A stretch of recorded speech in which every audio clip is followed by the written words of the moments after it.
নগাঁৱৰ বটদ্ৰৰ ভেৰভেৰি দুই সন্তানৰ মাতৃৰ পলায়ন ঘৰৰ পৰা ওলাই গৈছিল ধিং চিকিৎসালয়লৈ কিন্তু পিছত লাইনৰ পৰা নাইকিয়া হৈ গ'ল স্বামীৰ পিছৰ পৰাই অন্তৰ্ধান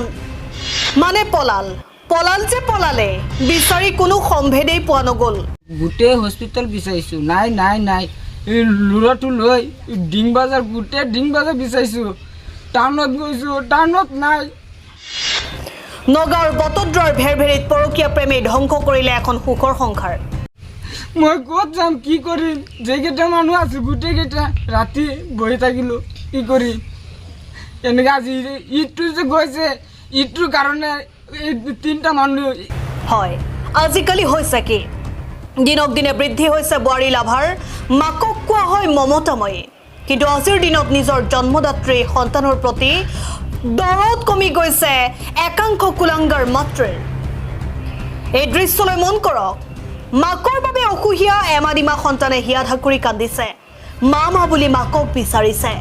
কিন্তু তেওঁ বুজিব কেনেকৈ তেওঁৰ মাতৃৰ যে পলায়ন কৰিছে ঘটনা সন্দৰ্ভত জানিব পৰা মতে নগাঁৱৰ বটদ্ৰৰ ভেৰভেৰি গাঁৱৰ আমিৰ হুছেইনৰ পত্নী সাবিনা খাতুন নিজৰ লগতে স্বামী আৰু অসুখীয়া সন্তানৰ চিকিৎসাৰ বাবে ধিং এফাৰিউত লৈ যায় পতিয়ে সন্তানক চিকিৎসা কৰি থকা সময়তে স্বামীৰ পিছৰ পৰাই অন্তৰ্ধান পত্নী সাবিনা পিছে সাবিনাৰ এই ঘটনা প্ৰথম নহয় অভিযোগ উত্থাপিত কৰিছে নিজ স্বামীয়ে মোৰ সন্দেহ মহিদুল ইছলামৰ ওচৰত আছে নহ'লে মহিদুলে বেলেগ ওচৰত দি থৈছে মহিদুল বেলেগ তাত আছে মহিদুলে কি দি থৈছে বিক্ৰী কৰি দিছে নেকি বিক্ৰী কৰিব পাৰে বা ক'তবা দি থৈব পাৰে এইটো মহিদুলে ক'ব পাৰিব আপুনি কেছ কৰিছে মই থানাতে এজাহাৰ দিছোঁ কোন থানাত দিছে বৰ্ধা থানাত আপুনি মানুহজনীক কি ক'ব মানুহজনী যদি আহে আপুনি আকৌ গ্ৰহণ কৰিব মহিদুলে দিয়ে ক'ত আছে দিয়ে তো মই ল'ম ইয়াৰ আগতেও বোলে আৰু দুবাৰ হোজাই জিলাৰ মফিদুল নামৰ এজন পৰপুৰুষৰ লগত পলাই গৈছিল যদিও একমাত্ৰ সন্তানৰ মুখৰ ফালে চাই স্বামীয়ে পুনৰ গ্ৰহণ কৰি আহিছে এইবাৰো স্বামীৰ কাতৰ আহ্বান তুমি গুচি আহা মই সকলো ক্ষমা কৰি দিম আমি তোমার জীবিত দিকে চাই আমি লাগে তো তুমি চলে গেছো আর দুবার ভুল করছো বিমাপ করছি তুমি অন্য জন আছে এমনি আবার স্যার আন্টি আমার কিবা কান্তাছে তুমি অন্য দাও আয় বড় তো কামত গৈছোঁ কাম কৰা মানুহ কামত গৈছোঁ ল'ৰাটো জ্বৰ হৈছে ডাঙৰটো জ্বৰ হৈছে হোৱাৰ পিছত কামত গৈছোঁ যে পইচা নাই মোৰ হাতত 10 টকা পিছত সিহঁতে কৈছে টকা আছিল কিবা এটা ঘৰত জমা ৰাখিছোঁ সেই তাৰ পইচাটো ভাঙিব নোৱাৰোঁ কাম কৰা মানুহ পিছত মই কাম কৰিবলৈ গৈছোঁ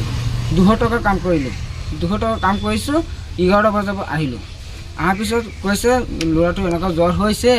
তেনেহ'লে ডক্টৰৰ ঘৰত যাব লাগিব তো বলক মই লৈ যাওঁ তোমাকো দেখাই দিম ল'ৰা দুটা ময়ো দেখাম তিনিটা মানুহ তিনিটা টিকেট কাটিছোঁ ক'ত কাটিছে ডিং হস্পিটেল কাটিছোঁ ফাৰ্ষ্টত মোৰ ডাঙৰ ল'ৰাটো দেখাইছোঁ দেখানোৰ পিছত সেই লাইনত আছিল লাইনৰ পৰা নাইকিয়া হৈ গ'ল আমাৰ মানুহজন নাইকিয়া হৈ গ'ল ৱাইফটো নাইকিয়া হৈ গ'ল ক'ত গৈছে বিচাৰিছোঁ গোটেই হস্পিটেল বিচাৰিছোঁ নাই এই ল'ৰাটো লৈ ডিং বাজাৰ গোটেই ডিং বাজাৰ বিচাৰিছোঁ নগাঁৱৰ পৰা বিভূতি বৰা ৰিপৰ্ট সুহানা লাইভ